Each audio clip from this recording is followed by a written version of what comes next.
আপনাকে যদি আমি প্রশ্ন করি যে কোন রাশির মানুষ ঘুরে দাঁড়াতে পারে, জীবনে অনেক আঘাতপ্রাপ্ত হলো, অনেক বেশি বিপদে পড়লো বা একেবারেই পড়ে গেল, ধরাশায়ী হয়ে গেল, কিন্তু কামব্যাক করা, উঠে দাঁড়ানো, এই যে যে শক্তি, এই শক্তিটা সবচেয়ে বেশি এই তুলার মধ্যে থাকে।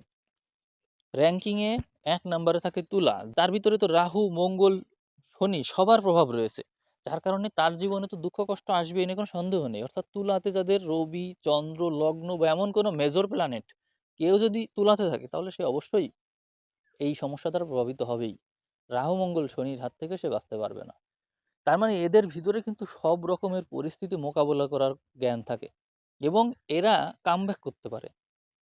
অন্যদিকে যদি দেখা হয় কন্যাকে, কন্যার ঘরে কিন্তু -2 লেখা আছে, অর্থাৎ দেখা যায় যে কন্যাতে কোনো মেজর প্ল্যান